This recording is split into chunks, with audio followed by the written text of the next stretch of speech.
Ko le peke tau hiwa mai te ko hiwa taha mari mai te ake fia whawhiroki ke tō tāpu toa pe. E osi ko ia e whawhi rewa e tau tā loto whika waki e fia whiko i ni to se oli sā.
Pua ke tau mau e fia fini e ki te mau ia e kakai te ko hi ko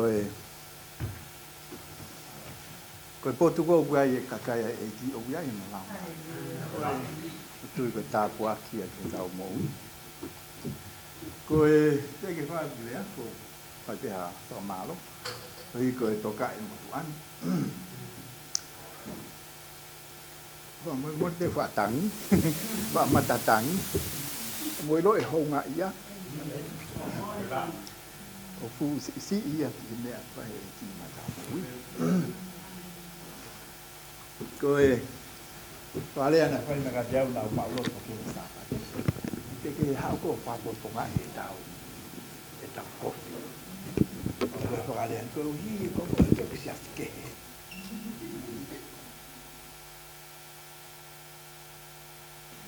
ko e fia mau pe ke fai halea ko hi ko fa mo ui ko tangata ko pau ia ke fa fo ia lea inga yang tau fie ma wa lau mari e ma oni he kale lau mari e ma oni ku ne ha a fe i tangata a fe i mo ne fa kau ya ko me e ko fie ai ke fai mau pe halea ai ke ngatai ke iloi pe ko anga halaki ka ko hi ko lau mali o tua ko ia une fakakato e ngawe ko hi ko tuku mai ke kamata ta ko hi ko kamata ne tau pe o hi he toki mai te ri moto amui ka ko awe ne te o mu amai to sai te ri moto te mu ta ni te ta ha pe ua Kawai ngā lea pehe, pe karistiane kua pāuia ke mo ui karusi pai. Pāuia ke mo ui karusi pai. Oe me whakaukau mwe wahena malanga e hoa tai te kau e sāpate. Rama e karetia waheni mā vēsi wapā. Koki moutoru o kalaisi sisu, na e ha, tutuki mo kakano tuka awe mo tu ako ki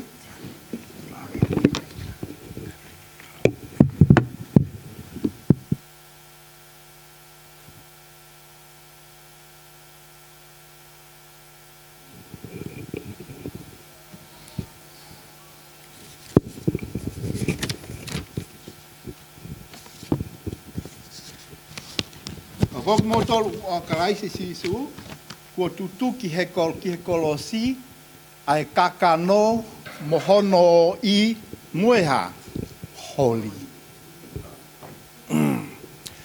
Pea koe taha ia vai angai karistiane. Lava goia lau o tohi tapu. Lava goia o worship.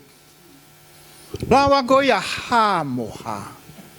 mo ilo ai kalu se fai ngata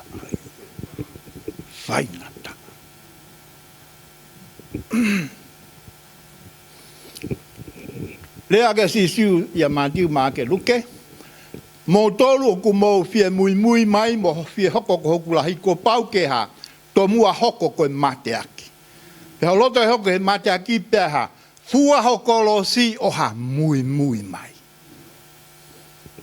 me ri to hoko ko hoku lahi la wa lo tuia me lo ye me ko fua ko lo si kai vai ngata ai he ko pau ke ha ko pau ia ke tu e foi fao ia pau ia ke tau mai e tau ia e te karo koe ka le tia wahani ma whakamatala ia paula foi kakano i tafa sai po kakano koe tafa foi kakano o kai ke matai tohi ikia matai tohi lawahi ano tohi ima koe tohi tapu uhinga ia ke ha uhinga ia ke mea mo ui foi yanga hala tafa ya ko ke fa os ko laine pe mai le va vesi mo tolu ko e mo fai pe he e ha ka ya mo tofi mo to e pure anga o to hala mai le fu a ko hiva fu a ko la mari e ma ne hiva he ka te ke a kita ki ai ka le va ke ha tonga ka se fai e tafa pau mai sisu kapaka ke to e te ngā ki e kere o ha mate e ha te kata habeia sia koe tumu ia mo ia karistiane koe ha mate koe mate kolos o ela mai koe na whakafo o whabonga hi whabonga he ka koe te wolo kai peno fo noia kai peno fo noia ko si wa ko ki ngi la mai ko mea sapat ka ha upe ai ma fo ngi la awia te feta pak yang ngi sat ko ke fo ete ko ma lunga be te algo fa sio fo ete ke be kai ke no fo no ate boloia kai ke no fo noia e ka ngā karistiana. Mau kisi asiko makau ki ai. Mau mai ke mau ke lotu e. Mai na kosi. Pero kulea mau. Ke lotu ko tango e. Tau kosi, o se tau ke lotu e tau ki te pilehen. Tau tolai. Ke lotu e ne tau ni ku pulia to tau ai.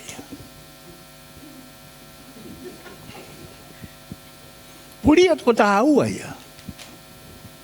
Fie mari. Ya ko fie hau ki heni. He gua vi sone kau ngawe. Vele na gua sisu. Mo ki mamani o ngahe kakai ko to ape ko hoko ke kawako. Pe ha a ko ina to. Misi e to lahi. Misi e ngasia to lahi. Hono ako e vasipi ke poto e fononga. Oi? Sia so la hia fe mau pe se ni ti au me po se ni ti au di bateria ko pe te ke se.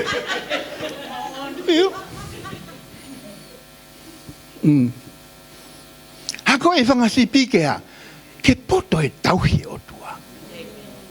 Amen. Poto e tauhi o tua. Poto he o fa. Sia? O kai ko kulea ko ni ko pe ko nga ko e ne fa fe ka na ko i lo pe me a kulele o me a ku pe he mo me a ku pe he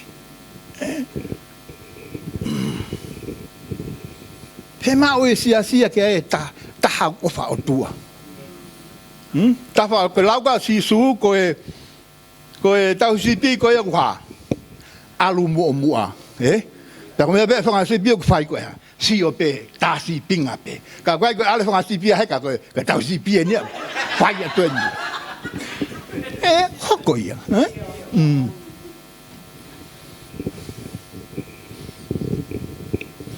Wafe wanoain. Fie mau ia kakai ofa otua. Hilo, whanau mai ke mea koe. Ka tak me whalawa ke palopsai. Ka ko mea ulea e ki ke ulea i ki he kakai. Welo e babeni pe, ka ke jaha whio pe henia. Hilo, ko mea whae tamine ka tako mamani, ko le whenga e kakai ke nau lotu taha. Weloi, o se lotu taha e muslemia ma karistiane. Kei ke whia lawe a tau kasiasina, ke te kako mea koko. Wawe pe taimi, te whapehu te enia. Mori ke mamao whakarifia i hataha, ko kure aku e mea kos i heia. Ia toi tapu, koe tau hao pe, koe whakamon pe koe ki ha toi tapu.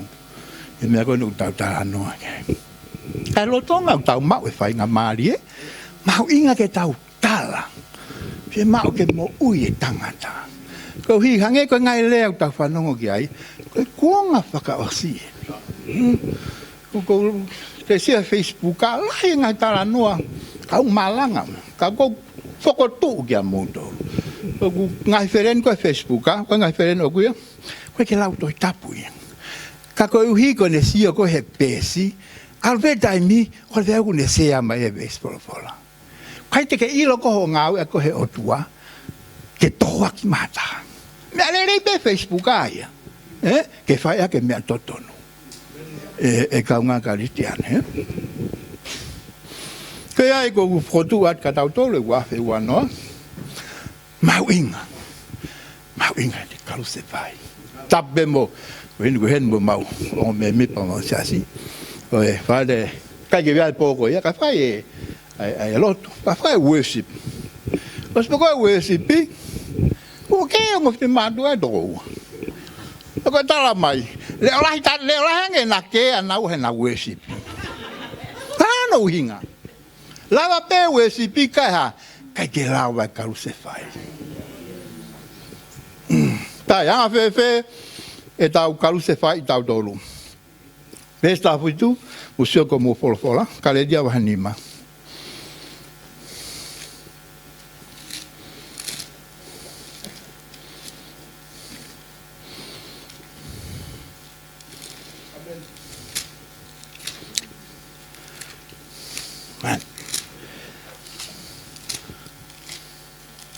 Ale dia va anima, vesta fitu. O mau pe pa mukanda ko lau mai.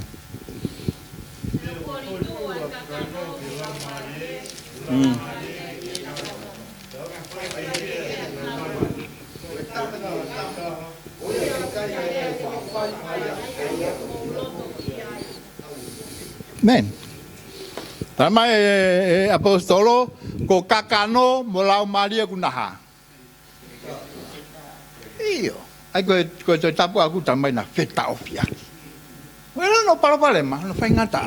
Le mali e. Feta aki he sino peta. Ko hinga na ngahe o tua sino, o tau sino ke ha tu wai lau mali e. Te ko lau mali e pe mo sino kunake. Mosio ai ko palema ko hai. Ko fine koe. Koe tama koe. No, ko hai palema. Mi. Yeah? Kita mai koe. Ko mea. Ai ne hau me motu mo le hana le afia me hen.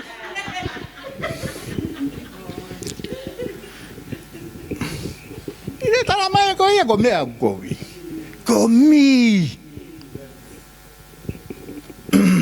Hala we fa ose vesi.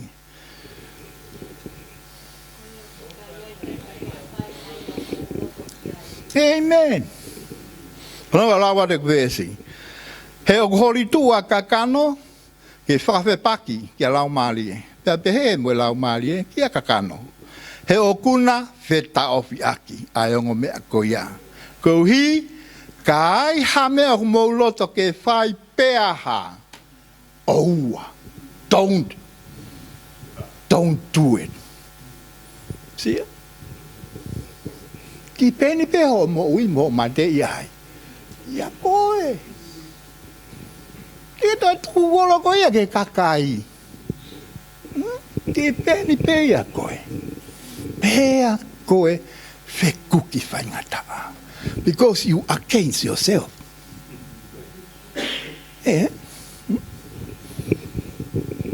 Kita peo te whai tau mo kita.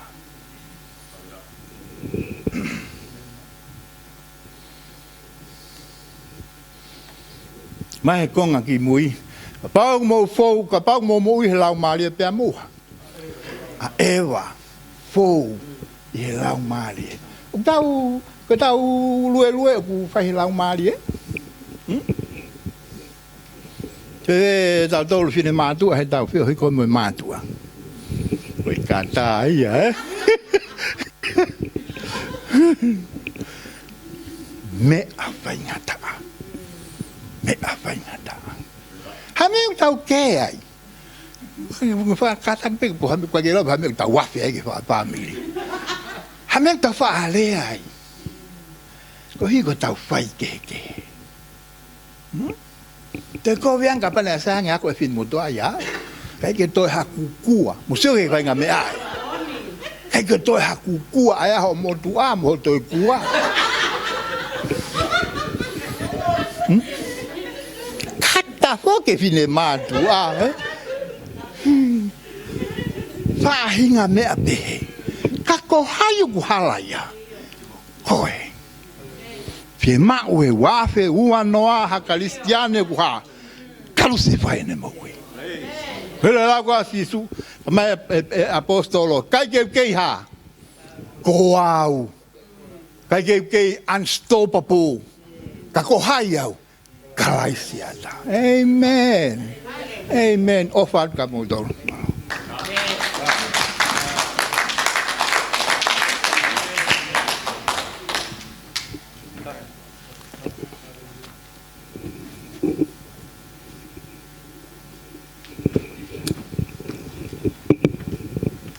Whawheta ike heiki.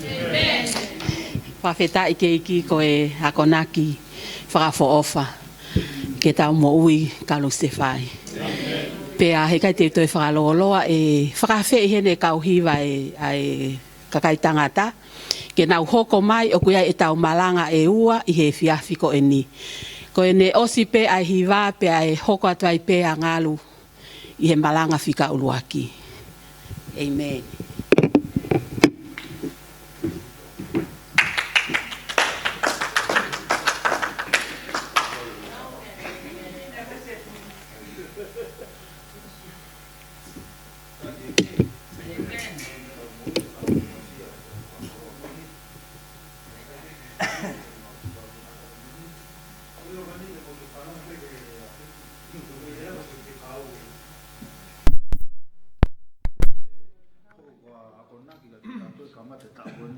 Tama he sambe wa fitu he stafa.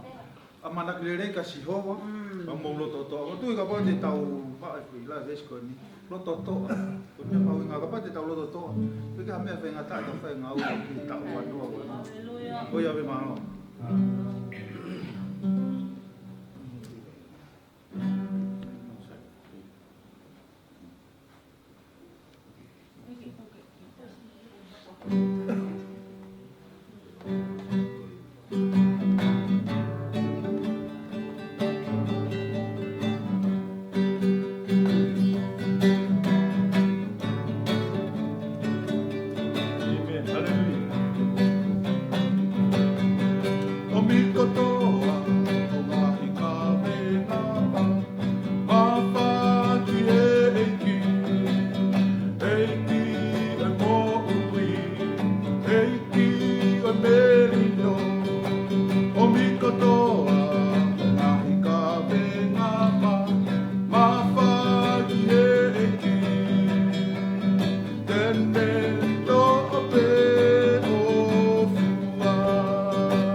Engalo todo le y Kale vale kone whakaposi, koha tau whakapoki.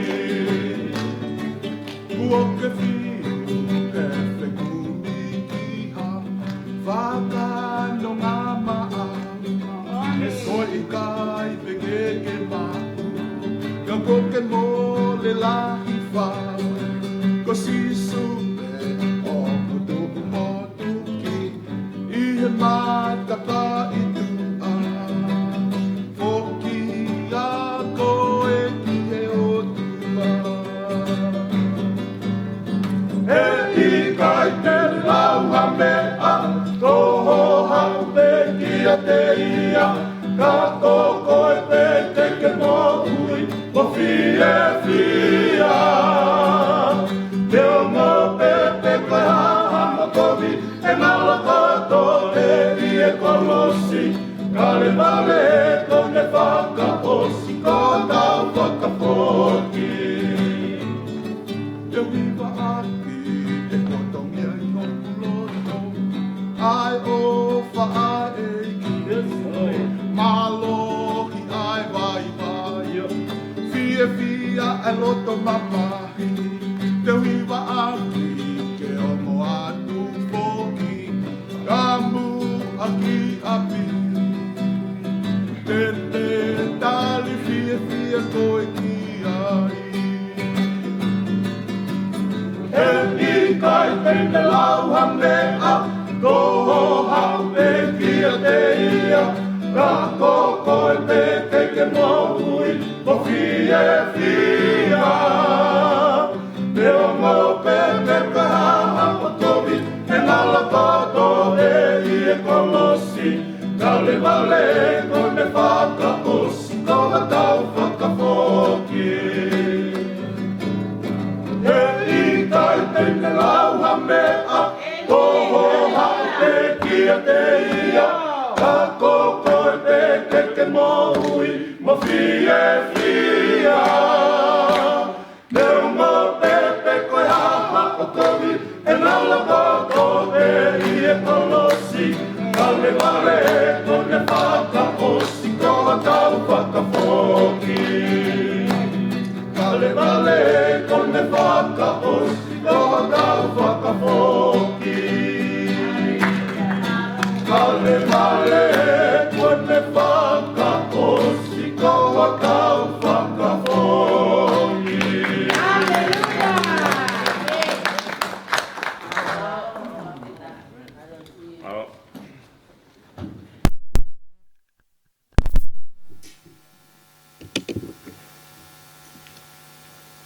Amen.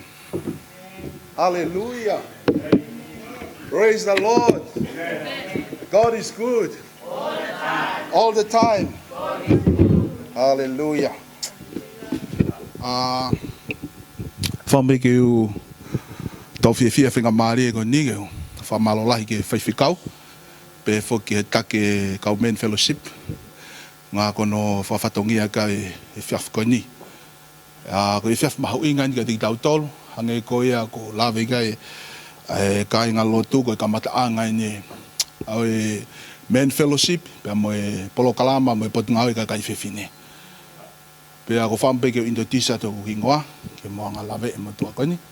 Ko hingoa ko ngā luha whoka. Lele mai me funga mana mo ui. Sila pelua mi hati. Pea ko whaiwhikau he 14 faith. Kana hau pehu ki livi, pea ko whaas osene livi kai whoki. Pea ko whaftai ke iki ngā koe whainga maari e tau whe kupu aki, whe kau aki he ngā ue me sino ha mai e iki. Whe whoki u whawhora whe whia, tai tari whia kau whaiwhikau. O kuna ulawa mai, toko wa ko pitapulu. Whe kau pe whoki he kau ngā whanonga.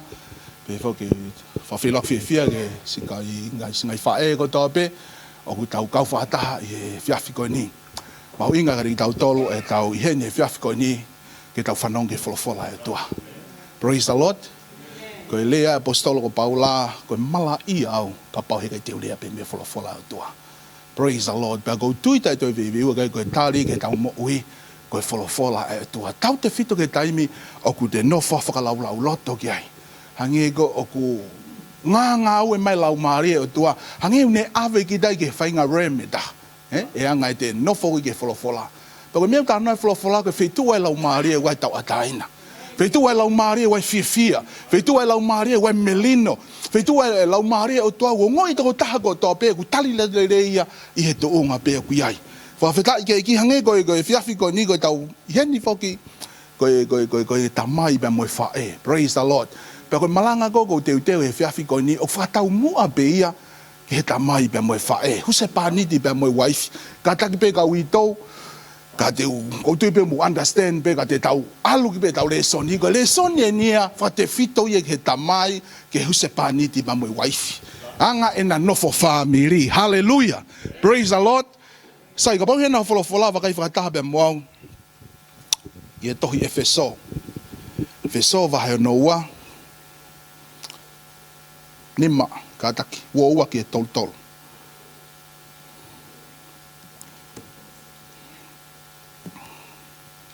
ko tau fola ia I hoan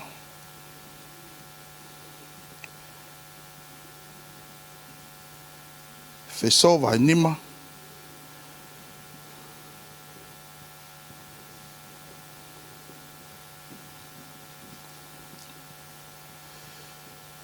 ko kole ke kakai tangata ke naulau na te vesi woa ke vesi honua fa kakai fefine mo lau mo tole vesi wanima ke vesi hono tolu ngofulu mata praise the Lord ai ka rocky lau ai no vama ka bana no fo tau fa ta se pa ni ti boy wai si kai ke foki kai ke ko tau proclama mantu ko proclama ni WM ba mo men's fellowship ko tau he tau proclama ko po malanga mo ni pe ka ko nga ko proclama ni fa te fito ka tau tol praise the Lord fi mau ke tau excited ki ai hallelujah ko le ke kakai tanga tahu fanga fa tapu ke na ulau mane version no wa ke version no wa fa taha ua tol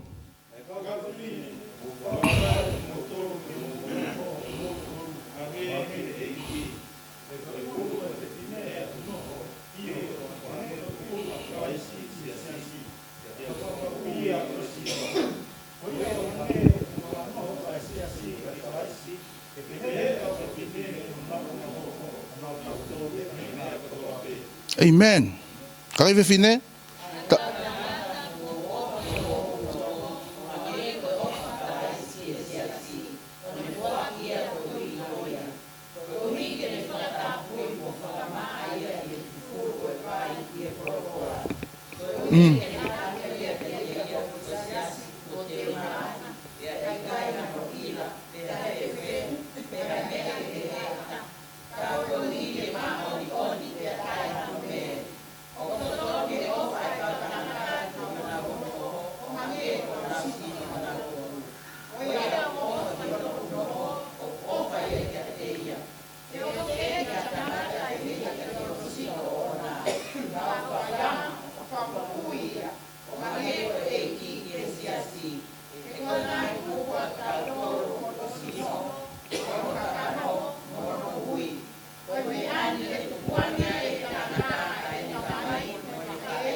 Tamai mo fa malo at ke koe ye wa fa sisu kalaisi mo fi lahi o tu ke mo fa nong ke koe ke mo fi fa nong ke tangata mo fi fa man nong ke koe lau mari man on e ki te anga holoki ki lalo ngai awa he vahe ko tape mau I tu ngai malo ko tape frapo uri veu ke wa fa sisu kalaisi tu ke mam ha flofola ke lave I ho mau loto lave I mau fa kau ke mau mata to favor me au ke to kanga mai ke mau mo ui ye klaisi so mau fa mo ui amen hallelujah ko fam ke va ke dau tolu ki he responsibility ko hoko ko tamai pe ke hoko ko huse paniti o ki kai ko foi lei polo be o ki kai ko foi fatongia pe atu ka de koe ka alu atu whakataha pe mo I ka venga o alu atu whakataha ka de koe mo fatongia mamafa ki de koe praise the Lord o ta tau tof pe ia pe mo I ka kai fefine taimi pe ko o ke mari ai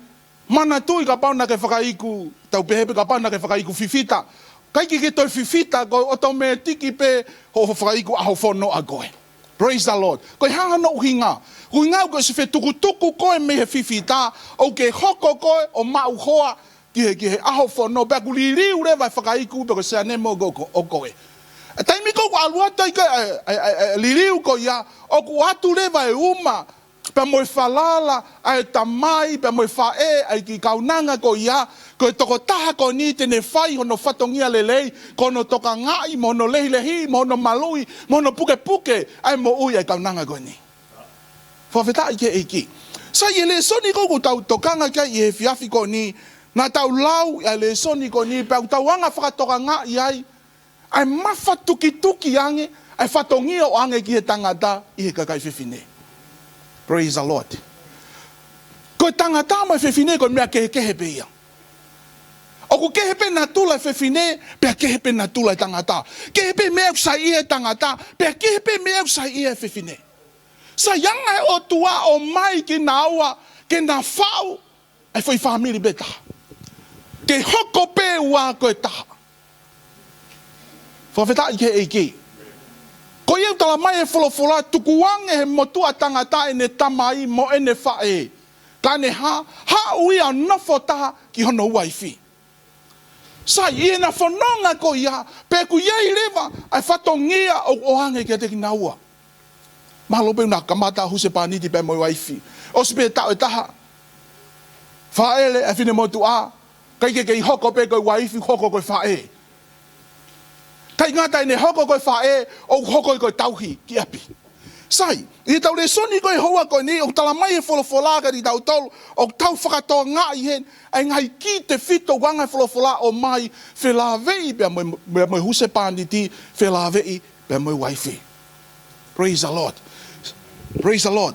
Sai koe whakaamu e le soni hoa ko ni, koe whakaamu e wholofola e aha ko ni, ke hiriang e tau tokanga ke le soni ko ni, pa tau whakatoka ngai ho tau whatongia. Whakatoka ngai ai mea whalala te o tuaka de koe, moi mea tukuate o tuaka de koe, ke whai iho family. Praise the Lord. Mana tui tau lau e wholofola ko ni, o guanga e apostolo whakawheho anaki eni, hange koe tokanga koe a kalaisi ke sesi. Amen. Praise the Lord. Sai. I he wani ko whaam ke tau sio, ke tau define koe hae men. Praise the Lord. Koe men u hao e me whilea whakahepelu koe kipa. Pe koe kipa koe eko no ono uhinga o nei ke whilea koe tui. Pe koe rain, pe koe toko taha o ku mawhai pule. Koe men nia. Sa i kapati tau whoki ke toi sene si, tala noa e wholofola na anga he o tua form e tangata. Praise the Lord. Anga o tua form e tangata. Koe raki tangata ina ngauhi o tua nani anga form ia. Sai, taimi koe na mohe ei koe. Ai tangata hou whanga e whakatapu. Tala no e wholofola ne awa te o tua to e whai hui waka e taha. Mi hono tafa aki. O ne mate me ai woman. Praise the Lord. Sai, i e tangata ata pe. He's a complete. He koe hano hinga. He ne form ia he o tua. Sai koe whiwhine, ne ngauhi he otua. Kai lau whamatala e na kehe, ka koe pe na kehe.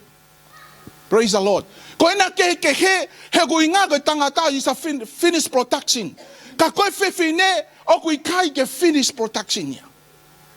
Ai au tuku mai whatongia ko ia, ki he tangata, bia ki au, pe koe tamai, pe koe huse panditi, ko ho whatongia ia, ke anga ha, o whakakakato ia. Praise the Lord. Ko whatongia ia, ke whakakakato ai whatongia e o tua, pe ke whakakato ai taumua e o tua, ke he mo ui e whiwhine. Te ke tok whakatonga i hen. Praise the Lord. Sai. I le soni ko tau lau he whiawhi, wai mea lala he whaago wako pe meai.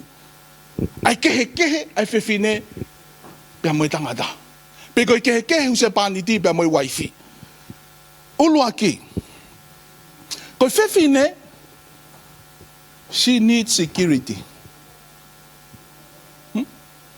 Koe whiwhine une whie mau e malui. Whie mau e protection. Praise the Lord.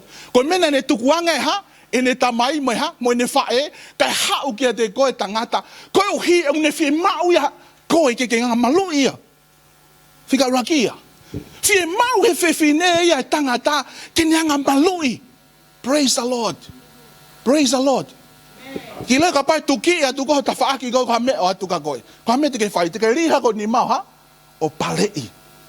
Ka pai ho ka ia tu ta fa ki ko pau ki ke anga kati.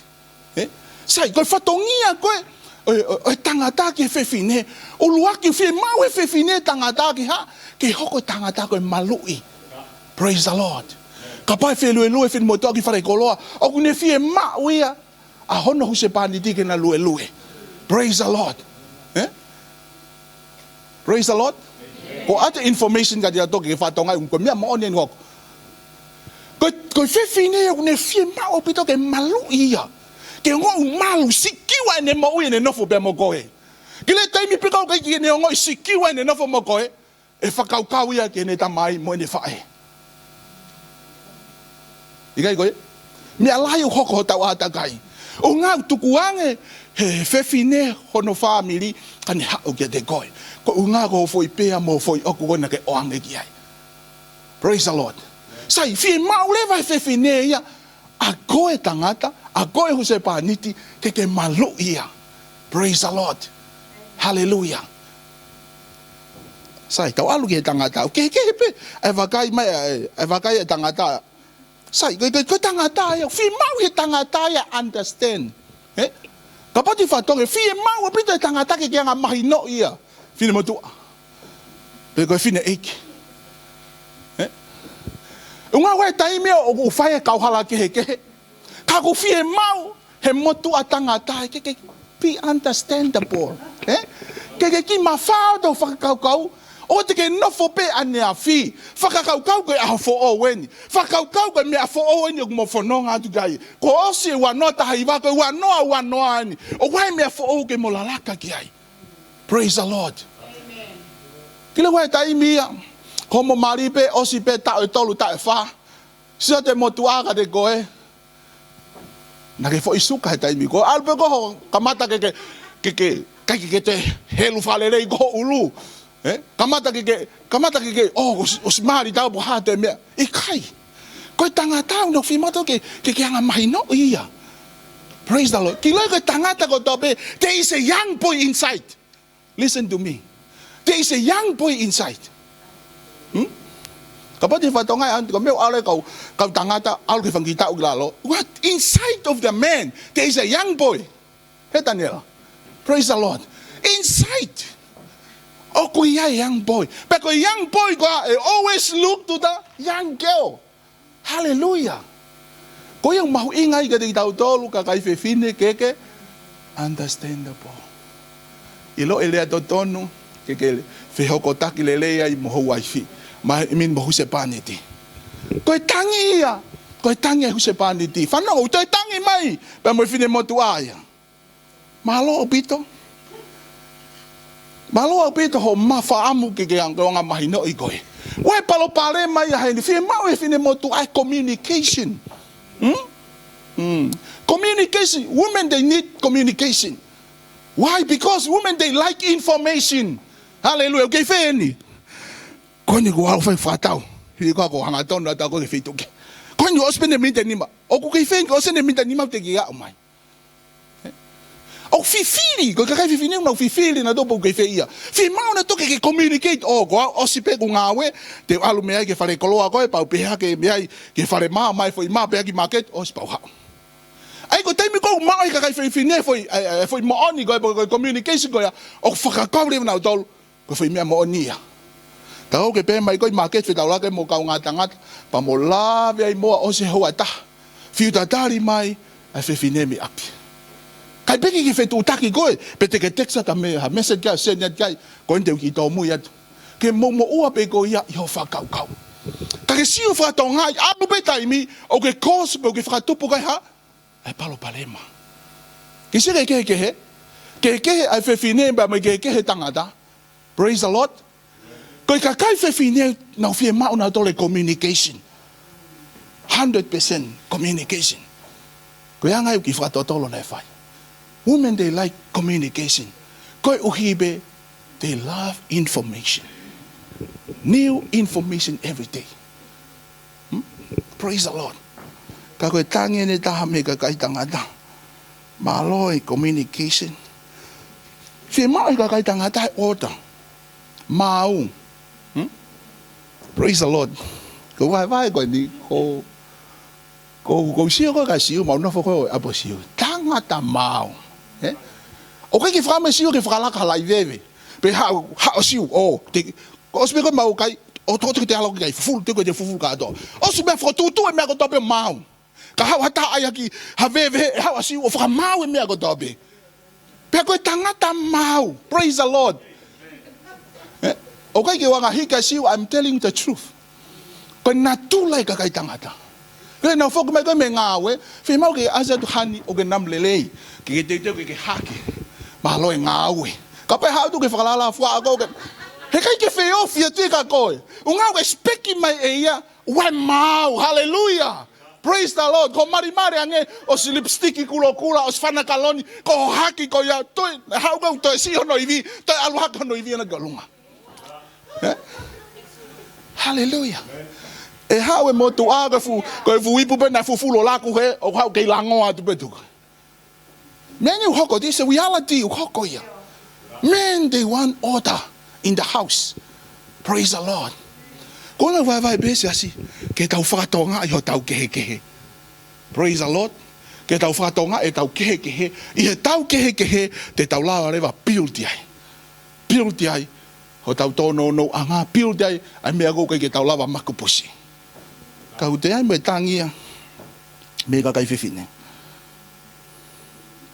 Fi mau ka kai fefine attention. Malo ho ota, malo ho fe mau, ka fi mau ho tokanga. Ke ha bo me ngau ke la ia. Fi mau ia ke fanongo nge ki ai. He gulai me mau me ni mau fi mau ke ne vai ka de god. Pero tem mu ne vai tu ka go ka mata ke tu le mo. Anga ke finga pe ko ke lava me go ke o ke fa batal porque yo loi pe go ya. Italahi opite ka kai fefine ai. Ka kai fefine they need attention. Ikai ko salot. Io.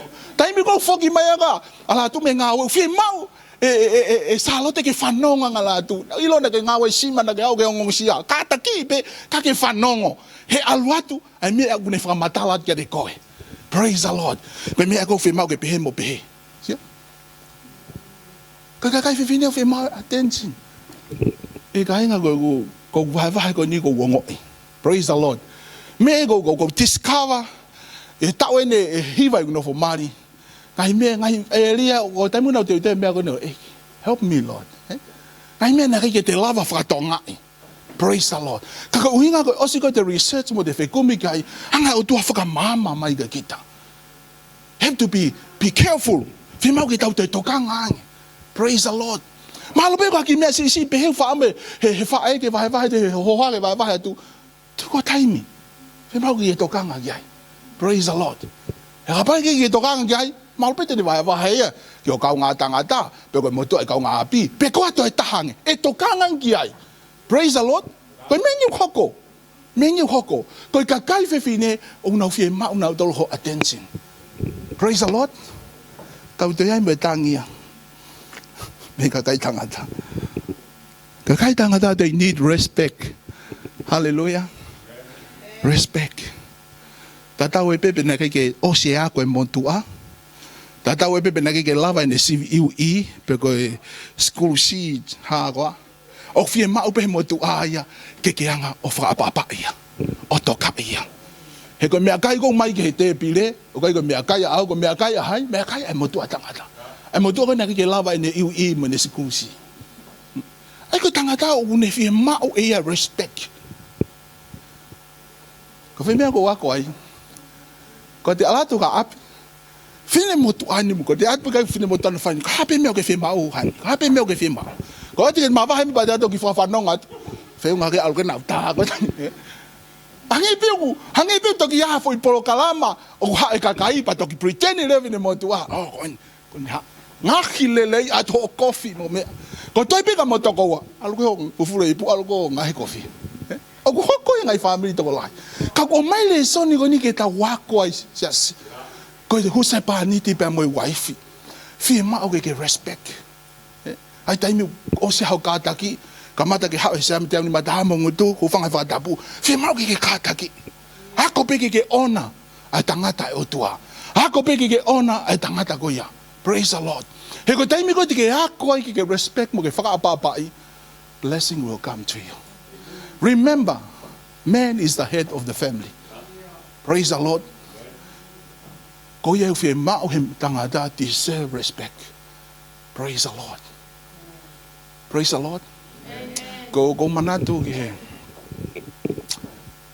Hiwa ngoful tupu. Ke mo ui ko e former president. Ko e Assemblies of God. O sio ko e. Ai anga mo whainga loto ko na mao he whine onu anai. Hono whakaapa-apai. Ai tangata e otua. Hono tauhi. Kai ke ngata pe i he na toko wā pe. Kai he taimu ai kakai. Ai taimai ki tangata ai. O whai he whae ko ni. Uneanga ona i tangata e otua. Praise the Lord. Paku tu ko whai tak anga lelei ka dik tau tolu. E ka inga lotu. E ka ista mai mo singai whae. Tau te whito ki mo tau whae. Whi mau ke moanga whaapa-apai. Ho mohu se paniti. Praise. Give him the high respect as you can do it. Malava ki ke whai. Ka ki siwa ngai o tua taupa ki your family. Praise the Lord. Praise the Lord. I kai ngā tai. Ko te tangi ni ta. Me ka kai whiwhine. Ka kai whiwhine. Kai ngā ta pena o whi mai a dancing. Ka kai whiwhine. O nau whi mai love. Praise the Lord. Ka kai whiwhine o whakatata ia. Ki ha tanke o ku maha. O whakatata ka kai whiwhine ka tanke o ku maha. Aho ko tā pe. O ne whemwa ui ke whanong. I love you. I love you, baby. I love you, hon. Every now and then. I'm telling you the truth. Ko ka kai whiwhine na whi mau na te ofa. Praise the Lord. Ko e mātua tangata. Whi mau ki kanga ilo e whika. Peko saisi ko ho waifi. Saisi ko no vae. Ko hae e su ko sa ia. Ko hae whai ngā kala ko manako ai. Ko ngaki kanga whakahaya ki ho ofa. Ungaki ke lawa whakahaya ki ho ofa. Praise the Lord. Ko mea mo oni e kainga. Ko ka kai whiwhine, they need love more than us. Praise the Lord. He ngā ko empty tank ko, he kai te lawa tā whakawhonu. Praise the Lord. Ko huse pāni tī pete ne whakawhonu. I he pongi pongo tā pe ko ahak me pongi. Ospo whawhetai ki, how are you, hon? I love you. Ah, I love you, tol pe wha. Se si e wha ai ke lahi taha. Okay, go for kano here. No, it's not the kano way. This is how you show love. Pau neanga lewa build a mafu ho waifi. Praise the Lord. Ila ka pau ke whakakau-kau. Kakai tangata ka pau ke whakakau-kau. Oh, tonight is tonight. Tonight is tonight. You begin from the morning. Ke apong-pongia aye. A breakfast ho mari. Haiane no vala. Whaka mawe mea ko tape ke iloi u loto ke ai o waifi. Unga they come go tonight is tonight. Thing are very well. Praise the Lord. Praise the Lord. Yo, mea monien. Mea monien hoko. He kai atu tonight is tonight. Hili ko manatu ile lefi de motua ho foi pango na ke fai. Kai ki ke fai ko mea ko na ne kore atu. Because kai fifin here, they need love. Hallelujah. Praise the Lord. Whakaosi ko tangi ni me matua tangata. Whakaosi. Ko mea whika uraken. Kakai singai mari. Singai whewhine. Singai whae ko mausio pe. Ki he kakai tangata pa ke whakau-kau ke mea kon te talatu. Men, they love sex. More than anyone. I'm right. I'm right, Pastor. I'm right. Yes. Men, they love sex more than anyone. Ko tāna mo ni ko ni. Nai mo toa. Na ala ki whai kau whai ne. Ko le whare. Kata ki pe vai. Ko le whare. Tange whine mo toa ki whai kau. Loto mai mua mo kumari. Ko ia. O si fo ia kumari. Ka me hoko. He whiawhi. Au au ingi te. Ka apu ka pongpongi ko hokan. Hau ma lotu ki ai. Fuai futi monia. He mo tua ko ni. Hoku mari. Tala ki whine mo toa he whai kau. O mama umai ti monda tau. Tangere me mo to fai kau. No. Koe nā tūlai ia o e tangata. Koe nā tūlai husepaniti. This is what in the system. Praise the Lord. Siki tau kehe. Ko tau wako koe pōko ni, ke lava whakatonga i kehe tangata, pia mo i kehe o e whiwhine. Praise the Lord. Ko uinga ko taimi ko te ke whoke ki api, pa ke anga lewa almo information ko ia, pa ke lewa whakatonga i, ai ta whaaki koe o tau tōno no wai. Lewa o whakatonga i ka inga tangata, ai ta whaaki koe mawahe me ai, ke whoke ki ai. Praise the Lord. Ko mea ni os whakamooni, whakamaman lahia. It's true. Koe ka mea u going. Koe ka mea u going. Mea bego ta wanga whakawhanua koe ka mea u going. Mea u ma on. Mea u top tapu. Mea u tapu aki. Pau hoko koe pānam kakala ye aoi otua. But this is what men need. Praise the Lord. Ka ke mana tui, ka i tangata hange koe ta wako nai. Ko pau ke so ha? Love. Heu tau kehe tau tolu ha whainga taimbe tau tiun automatiki bi tau. Ka kai whewhine is different. Whi mau ki kamata ko he pongpongi, hau ke hoata, hau ke whiawhi, os whakakato katoa ngai lisi mo assignment ni, whaingofua rewa hua te mea, o toa peke. Sike tau kehe. Praise the Lord. Ko mea tala mai wholofolaga di tau tolu, kau tangata, mau ofa ya mau ha? Mau waifi. This is the command. Koi ka hiki peka te tau toke tau whanongai pe te tau saia i pekai. This is a command. Koi whekawen ki te tau tolu mātua tangata. Pau ke tau o whai. Ho tau waifi. I he tuunga o kone ia. Praise the Lord. Koi mafue o tua. Koi whai taki anga ia. O sisu ba mo siasi. He koi ofa ka sisu ki he siasi. Nane foaki ha ene mo ui. Koe mea ta tau ki tau tolu mātua tangata. Whi mau ki tau ngā o whai. Ho tau waifi he tuunga o tau iai. So kei e ofa whaka o tua. So kei ofa lahi taha o whaki ai. Praise the Lord. Ka pau ke whatongai e ria koe ta whaki ke vai ai.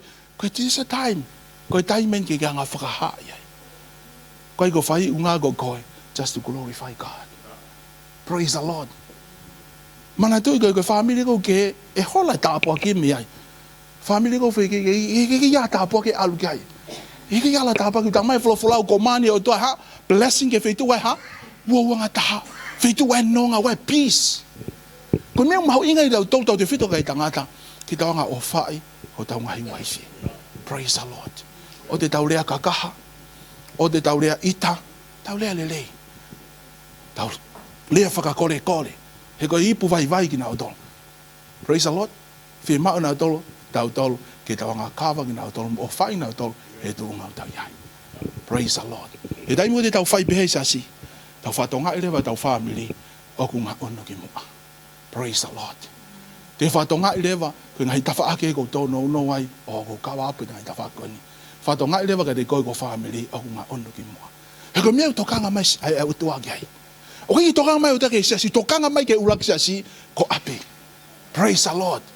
Tokanga mai o tuai kia te koe pe moau. Ko ki tau ai key player i si. Ko tamai pe moe whae.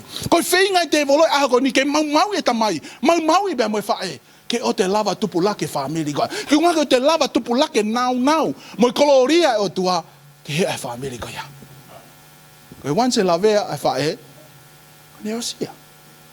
Mantu ki tamai wholofolau tahau i te voloi ke kai haas. Tama te i pe mo whaaua.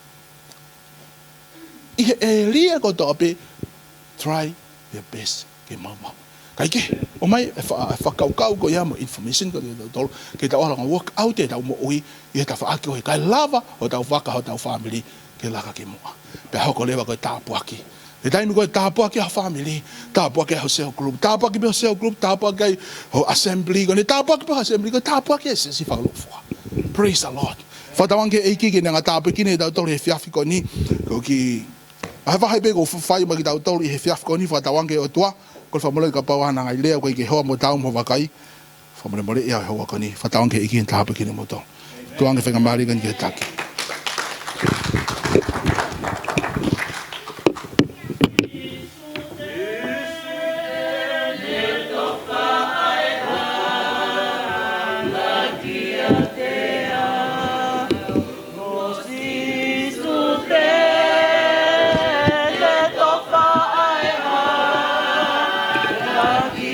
Yeah.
Whaftai ke eki.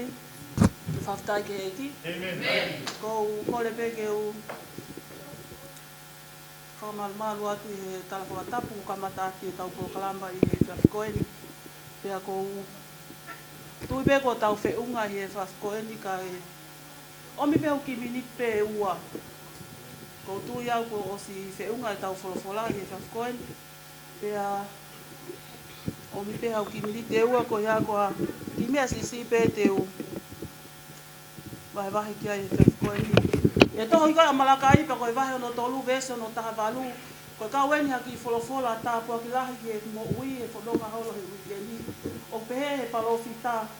Pea mo toki liliu mai, pea ilo hono whai kehe. Ai mā oni mo yanga hala. Mono whai kehe ai au ngawe ki o tua. Moi au kai ke ngawe ki ai. Whawheta ki e ki. Tala mai e ta toki liliu mai, pea toki tala I whai kehe. Whawheta e ki e kai ngatui.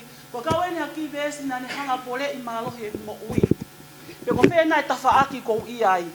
I he hange koe tala loto tāpuaki na tau whanongo ki ai he aha koeni. Koe mo oni ai mo ui ki e ki ke mahino wheitu uku te I ai. Whanongo he tataki mai o aha koeni na ne pehe koe tauen hiki tō e mo ui. I tau po si, nau wahe angi ke kau whiwhine WMA, koe anga I e whakaamu e mo ui ke hiki tō he ngau he e ki. Pe whai mai e mo ui e whanonga mahe tauni, pe ose tauni pa unofo whakaanaua, pe unofo whakamanatu, koe hana I ha mea na e lava, koe hana I ha mea na e aunga. Pa o tōku whakatoa ngai na hiki tō pe mo ui atu I olunga, pe a alu pe lolotonga ia tau mo ne alu ki lalo le lolo tatau pe ia. Ia tau koe ni tau mau e whika tā polo. Uanoa. Pa o unofo e tau koe ni pe a whakakau ke mo ui, mana tō koki mau tōlu koe kau se vaniti ngā ue pe. Mau whia mau lahi au pito ho mou toko ni. Mau whia mau lahi ho mou lopu. Whawheta ki e ki. Mau ilo koe tau whakaosi pene ko omiti ko ni. Te tau fo ou ai kau komiti fo ou e toki o mai. Whawheta ki e ki ko ngā koe kau koe pōpou pia moe tō taha kune hanga tataki ki mau tolu. O kune tataki tō tonu ki mau tō. O ki ngai ke aha mau tau kei pa koe ki aha mau. Ha whahinga whakawhotunga ia e tau pa moe ngā wea e ki. Ka whawheta I kune hanga peo o whana ke ki mau tolu, a ngai mea lelei ko toa pe ke whai. Koe ki ha mea ia he ngā ue ke e ki koe whai loto. Koe ki ha mea ngā ue ke e ki ke tuli ke whai o to loto. Whawheta ke e ki. Tala mai he palofi tahe puoni, pia e toki liu mai pia e talai whai te heke he. Tala mai he ke tatau e ane a fia pa moe ahoni. Pahi kai apito tatau e ahonia pa moe a pongpongi. Tala mai ko tau unu tau toki ha puonga ke toi kopian. Whawheta I koe hea koe ne wholofola. Whawheta I ke e ki ta mahe tohi a lea whakatata, tauhi whakamāto ato ki o loto. Koe mea kote te tauhi ako to loto, koe mea pete te iku ki ai. Tala mai pehe whakaosinga o vesi, he koe iku anga I ho mo ui. Whawheta I ke e ki. Koe mea koe tatu o mo no whai mea mo ui ke e ki, koe ngā koe kai ke ta tauhi whakamāto ato ki o ta loto. Kamata anga pe tau, kamata selue, kamata anga pe tau, kamata mokulu. Whawheta I ke e ki tau kei tangata pe. Ka pau peka ke te sio hange koe mea na vai ki ai ke ile foi mea o kai ke te lava kakai e mo ui te toi tō tatau pe mea tatau. Whanonga mai he tauni pe whakakau e mo ui koe osi pe tau ko osi pe koe whiunga e whimutua koe ni. Pe hau mai o tānaki mai o osi tau ko osi pa tauni whakakau koe ngā ue ki hai. Whawheta e ke e ki. Pai ke honge tangata ngā ue e ki. E toi hau peta hei o whai ngau ki e ki o toi le leia nia. Kai whawheta, ne kei onge mānawa mo ui, ke tau ngau e aunga a. Tala mai, koe tau ngau e ko toa peku ne tohi. Hai mea na lava he tau ko osi. Nai naha ki I mea na e tohi. Whehu I pe eo ki e ku mo ui. Nai naha mea na e tohi. Nai naha mea na e aunga. Peku more tae aunga pe futa unga kata. Whanonga mai pia, ilo whine motu ane, tōnou pei a. Tai mi lahi kou lava mata utu mei mui mei he. Ta anga whee ku hau. I whakalere e ta piu e masi. Pau kasi o lava whamao po opo ki loto whare. Kai o pito lava ke ta hau taua lere. Ke ta hopo mani sini whakapipike ngā ue ke eki. Ose angua o ke ta ilo whi mata mama ke whaihoto monosi. Whawheta i ke e ki tau tōnou nou kotoa pe. Tau tōnou nou kotoa pe kai whawheta. Te ku kaila mai e palofita. O wana tuku ke pipi mai o tau ngahi whiri. Whawheta i ke e ki. O kau tau ka hinga, tau te tuha. E taime tau tuha pe. Hoko mai a sihoba pa mo ne mama, ke ne hanga hulu ki tau tō. Ko tau e ni e mo ui tā polo. Wha mole pe ta pulu e masi. Na maulawa te whai whekau. O whai e mau ki a ahi ki ai.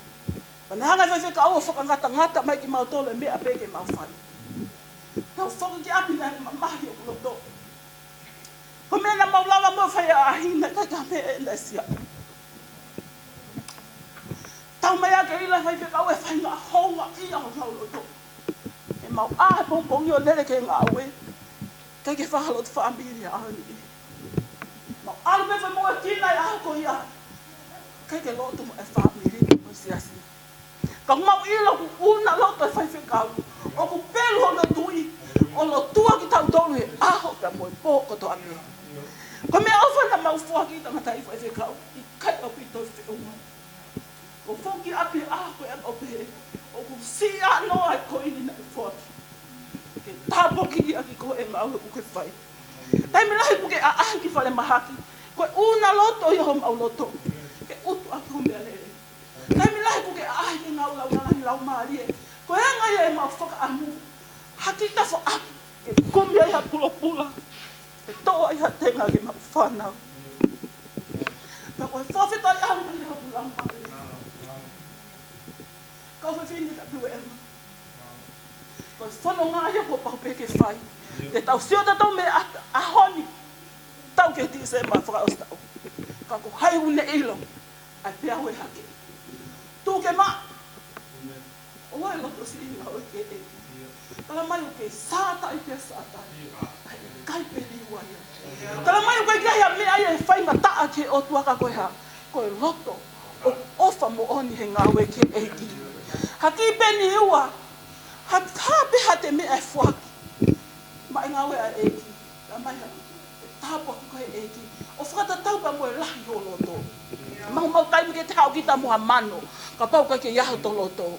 Tā mai ko te hao whuaki ka kato to loto pa moe e te sukalaisi. Pe e ngā we pe e eki e he ni fō ngā pe ana ia. Whawheta e ki e eki, he neonga na e tāla whiha ki e kau whewhine kai whawheta. Ke ne e kau whewhine he na nau hao na tō pa moe loto. Pe nau whoki he aha koe ako pe e eki. O ka ia mea e whai ngata ke awhiona. Nea wana e toki tala atu pe ka nei kai ke usio ka nau tōru. Oku nau whakawhihu ia whai ngā whihu. Kau nau ilo koe ngā ue ki he eiki, hei kai au pito mole tai aunga. Koe tō tenga ki he eiki ko pau ke tau.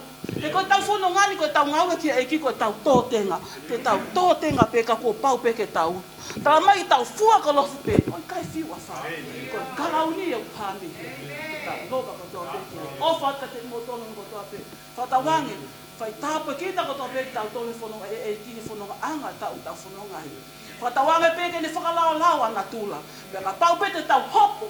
Pea mo nofo he mamani koe ni kehe pe. Whao mai o tō kutu mahi. Ko ne kei whakamalu peke tau tōne whanonga anga mamba koe ni. O whaka te motono. Ka whai e whai whekau. Ke ne kātake whaka osna tau tōne. Mo ne whai tāpa ki na ki ato mōni na peke.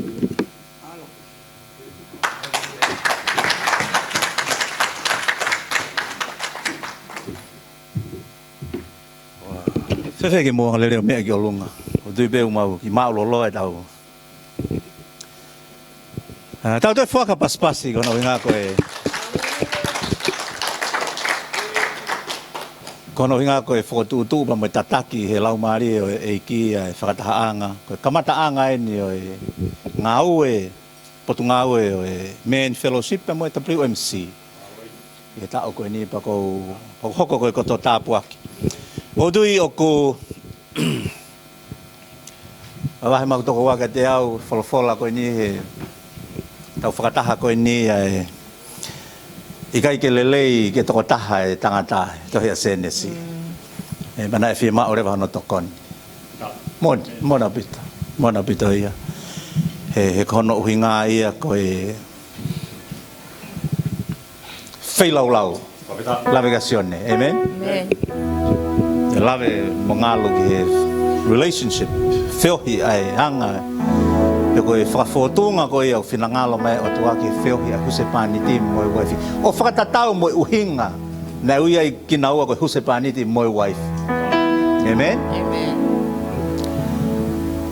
one awe peka te au koe wholofola pene ulak hau ke te au he wahe asio ne ko pe o koe wholofola nuka mata aki pa koe wholofola pene whaosi aki ke te au ulak sio ne wahe hono tolu naianga peheni ai ofa amen koe whotunga eni o wha koe ai koe ulawa kene hanga ai o puke mau luta e nofo ai huse pāniti moe waifi ta WMC pa men fellowship ngā ue i hono sino koe ni ai sino koe ai taane moia he aho whakaosi amen we practicing it o tauhanga o ako i ki tau tolu ai ako i ki tau tolu ai ke tau poto ai o koe poto koe ni koe o mai he tangata he otua ka te tau koe poto koe ia ai otua he tataki hono lau maari he kono hinga koe tau practice ne tau taane pa moe lami he aho koe ia amen hallelujah koe ahonia ka ahonia na vahe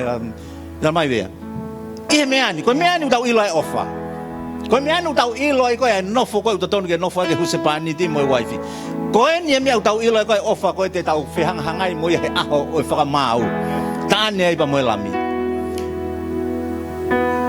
nani hanga tuku hifo e ia ia kono hui ngā pe ke whakamou ia i ki tau tau amen pa koe whi lau lau ia ka pau pehe kai ke whaha whi lau lau ia toko ua tō whewhine te tau wainga pe tau hange tau te tau hau pehe ni pa tau alo pa tau whoki mai hange koe lave nai lave take ta WMC ke koe haha mea te tau whai ke makehe he wanoa he kono hui ngā he tāpolo e ngō whoi whika koe tau toi hanga ai ke riunga wanoa he kono hui ngā he koe otua aia o liu riunga amen Pauna e riunga ua pe i he wafe tahaiwa ai ke wanoa i wafe wanoa ei whei lau lau o te ke toka ngoi ke whei lau lau ko huse pāniti po koe whei lau lau ho waifi ko whei lau lau a koe amen tokanga koe ki ho whei lau ka pau ke sio ku mea pou i hohoa ke whei lau lau o ku ke os komiti ki ai tuku pā ki ai moana pito pe me tau mai he koe ha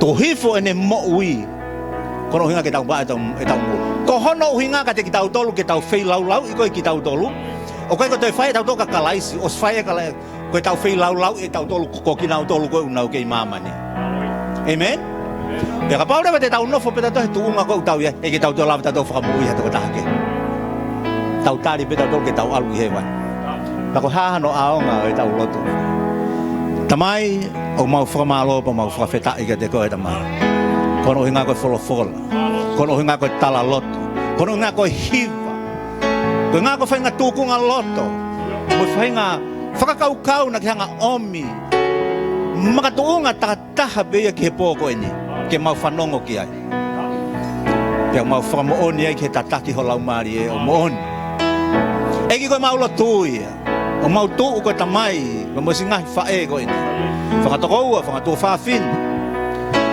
o mau ilo aiki uki ai e mea makehe mo toi whakaofu ofange ane afi uke teu ki ho mau abongbongi o mau tui koe wholofola koe ni ke omi ke mau whanonga mo ia e tamai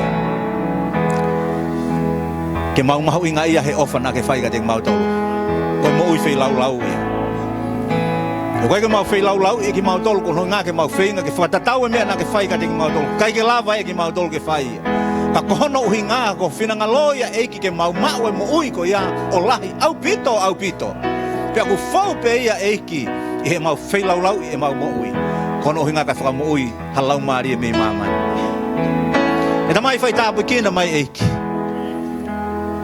sione na ne whai tala loto whai whakau ngālu mo e wholofola tāpu aki pe hepe whoka sista tau moha mo e whakaloto lahi mo e pou o whai tāpu kina mai si whakatoko wan whakatua whaafine da mai ai whakatahangani o mau lotu pa mau whia mau e tataki ho lau maari e eiki oana ngata pe i ahoni e da mai koe mau whoki atu ko mau ngahi api nofo anga e da mai ke kei awhio pe ia teki mau tolu mau ilo koe taimilahi mau whaitu tōni ka teki mau tolu pe da mai pia mau teke ia i a lau maari e ke tawhaaki hiri koe hako hore o whaaku ke lea mai koe Kono hinga pe ke mau liliu mo whakawhetongi.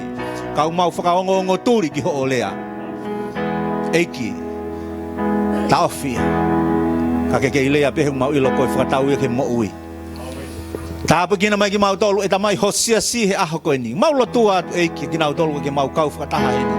Walala pe he ke mafi me toenga si kāinga whakatau wa. O si ngai whae e tamai. Eike mau whakamalo kono ngā koe mau whanau mau kau he hoa koe ni. Tāpu kina mai whakamoka puna mau whakawhetai pa mau whakamalo. He kono uhi ngā koe family koe ngāhui koe kamatai he awhiona. Te mau ilo o giai hono lelei.